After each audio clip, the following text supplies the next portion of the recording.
تقلید کا مطلب یہ بغیر دلیل کے کسی کی بات کو ماننا.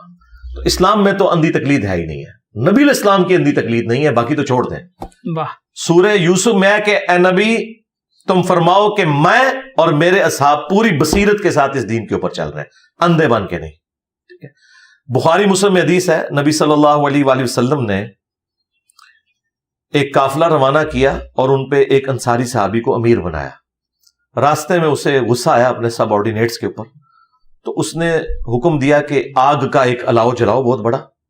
جب وہ جل گیا تو اس نے کہا کہ دیکھو میں تمہارا امیر ہوں، اور نبی علیہ السلام نے فرمایا تھا میرے مقرر کردہ امیر کی اطاعت میری اطاعت ہے اور میری اطاعت اللہ کی اطاعت ہے، اور میرے مقرر کردہ امیر کی نافرمانی رسول اللہ کی نافرمانی اور وہ اللہ کی نافرمانی ہے. میں تمہیں حکم دیتا ہوں کہ آگ میں چھلانگ مارو. انہوں نے کہا کہ آپ ہمارے امیر ضرور ہیں لیکن آپ کی یہ بات نہیں مانے. یعنی اندھی تقلید نہیں. اندھی تقلید کسی صحابی کی بھی نہیں ہو سکتی، اس صحابی کی جس کو رسول اللہ نے مقرر کیا ہو. اچھا، اب وہ صحابہ نے کہا کہ ہم آگ سے بچنے کے لیے ہی تو رسول اللہ صلی اللہ علیہ وآلہ وسلم پر ایمان لائے تھے، اور تو ہمیں دوبارہ اسی آگ میں پھینک رہا ہے، یہ تیرا حکم ہم نہیں مانیں گے. واپسی پہ نبی علیہ السلام کو انہوں نے شکایت لگائی. اللہ کے محبوب علیہ السلام نے فرمایا کہ اگر تم اپنے امیر کی وہ بات مان لیتے نا تو سیدھے جہنم کی آگ میں جا کے نکلتے.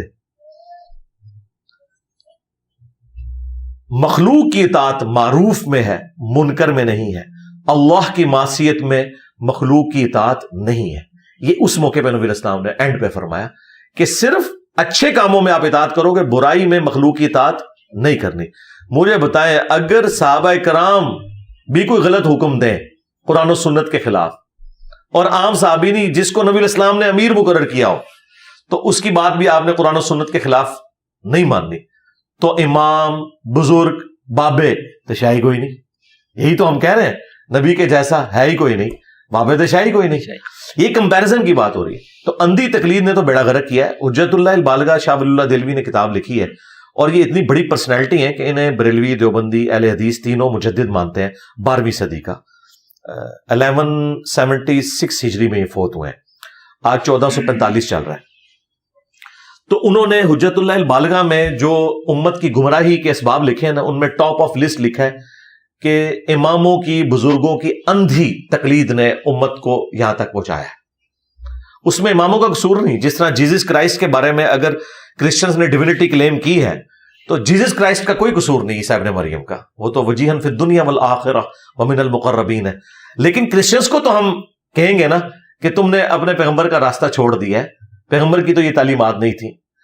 تو وہ بھلے اسے پیغمبر کی گستاخی سمجھیں، لیکن ہم ان کو بتائیں گے اس طریقے سے، یہ بھلے سے اماموں کی گستاخی سمجھیں لیکن ہم انہیں بتائیں گے کہ بھائی اماموں کی یہ تعلیمات نہیں تھی کہ آپ نے قرآن و سنت کے مقابلے پہ ان کی طرف کو منسوب فتویٰ مان لینا ہے، یا ان کے لمیٹڈ ریسورسز کی وجہ سے جو انہیں بات سمجھ آئی اور انہیں ساتھ یہ فرما دیا کہ یہ ہمارا فتویٰ ہے، اگر قرآن و سنت کے خلاف یہ ہوا، مستقبل میں کوئی ایسی حدیث تم تک پہنچی، اس زمانے میں ریسورسز تو نہیں تھے، تو ہمارا فتویٰ چھوڑ دینا. اور پریکٹیکلی اس وقت بھی فقہ حنفی میں آلموسٹ 60% مسائل وہ ہیں جو امام حنیفہ کے شاگردوں نے مرتب کیے ہیں، جس میں انہوں نے اپنے استاد سے اختلاف کیا کیونکہ ان تک احادیث نہیں پہنچی ہوئی تھی. امام حنیفہ رحمۃ اللہ علیہ ان چیزوں کو کسی اور نظر سے دیکھتے تھے. ان کے شاگردوں کو جب بعد میں پتا چلا، مثلا شوال کے 6 روزے امام حنیفہ اسے بدعت سمجھتے تھے. امام مالک بھی.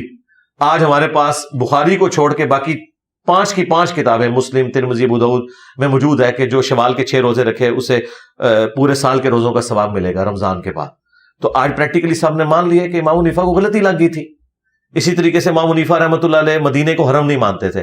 آج میرے سامنے بخاری مسلم میں ہی صرف 50 سے زیادہ حدیثیں ہیں کہ مدینہ حرم ہے، بلکہ نبی علیہ السلام نے تو مدینے کا مرتبہ مکے سے بھی زیادہ بتایا ہے، اس کے لیے دعائیں بھی زیادہ کی ہیں. آج پوری امت مانتی ہے کہ مدینہ حرم ہے. ایون جو لوگ امام حنیفہ کے اندھے فالوور تھے انہوں نے بھی امام حنیفہ سے بغاوت کر دی ہے.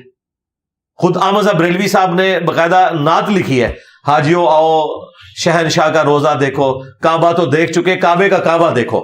انہوں نے تو کعبے سے بڑا حرم ڈکلیئر کیا ہے نبی علیہ السلام کے مدینہ شریف کو. تو لیکن پرانے بزرگ جو ہیں وہ غلطی کھا گئے، ہو گیا. عقیقے کو امام حنیفہ رحمۃ اللہ علیہ زمانے جاہلیت کی رسم سمجھتے تھے. آج بخاری میں حدیث موجود ہے، آج حنفی سب سے زیادہ عقیقہ کرتے ہیں. تو غلطی اگر لگ سکتی ہے بڑے سے بڑے بندوں کو، ان کو تو چھوڑ دے. حضرت عمر فاروق کو غلطی لگی. بخاری مسلم میں حدیث ہے کہ مسجد نبوی میں حضرت حسان ابن ثابت نعت پڑھ رہے تھے, حضرت ابو ہریرہ سن رہے تھے, حضرت عمر گزرے, بس صرف انہوں نے یوں کر کے دیکھا, ناراضگی کا اظہار کیا, بولے کچھ نہیں.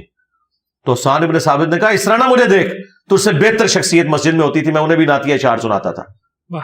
تو انہوں نے کہا گواہ, انہوں نے کہا یہ ابو ہریرہ سے پوچھیں. ابو ہریرہ نے کہا کہ جی امیر المومنین, نبی علیہ السلام نے نہ صرف نعت سنی بلکہ آپ نے ان کے لیے دعا کی کہ اللہ روح قدس کے ذریعے حسان کی مدد فرما جس طرح تو نے عیسیٰ ابن مریم کی مدد کی تھی, وَأَيَّدْنَاهُ بِرُوحِ الْقُدُسِ. تو حضرت عمر جو ہے وہ وہاں سے چلے گئے. یعنی اس واقعے سے آپ کو یہ پتا چلا کہ حضرت عمر کی بھی اندھی تقلید نہیں ہو سکتی. نمبر 2, حضرت عمر جیسے بندے سے بھی اتنی بڑی حدیث چھپی رہ گئی, جو یہ کہتے ہیں ہمارے بزرگوں کو نہیں پتا, جو انجینئر بتاتا ہے. بھائی اگر حضرت عمر سے چیز چھپی رہ سکتی ہے تو تمہارے امام بزرگ تو شاہی کوئی نہیں. نمبر 3, حضرت عمر نے کوئی اکڑ نہیں دکھائی. جب انہیں حدیث پہنچی تو انہوں نے یہ بھی نہیں کہا کہ میں خلیفہ راشد ہوں, علیکم بسنتی و سنت الخلفاء راشدین المہدیین. ان کو پتا تھا کہ یہ انہی معاملات میں جہاں میں قرآن و سنت کے مطابق چلوں گا, جہاں میں اس سے ہٹوں گا تو پھر میرا کوئی روب نہیں, میری عزت ہی اس کی وجہ سے. یہی ہم نے ان کو کہا ہے کہ یار دیکھو تمہارے بابوں نے عزت اویل کی تھی اللہ اور اس کے رسول کے نام کے اوپر, اگر وہ اللہ رسول کے ساتھ غداری کرتے تو ان کی عزت کیا, ان کا تو ایمان بھی مشکوک ہو جائے گا. اور یہ وہ لوگ ہیں جنہوں نے اللہ رسول کے ساتھ وفاداری کی. ہم نے ان کی کتابیں بھی ان کی وفات کے 1200 سال بعد اپنے ٹیبل پہ رکھی ہے. اگر وہ خود آ جائے امام بخاری امام مسلم تو ہم انہیں اپنی آنکھوں پہ بٹھائیں گے, کیونکہ یہ وفادار لوگ ہیں. ان کی لیگیسی, ان کی اولاد آگے نہیں لے کے چلی, ان کی کوئی آپ سمجھ لیں آؤٹ لیٹ نہیں تھی جو چلی ہے. میرے ساتھ تو ان کا رشتہ بھی کوئی نہیں ہے, لیکن آج دنیا میں کروڑوں انسان انہیں کتنی محبت سے دیکھتے ہیں. اللہ نے ان کا نام روشن کر دیا.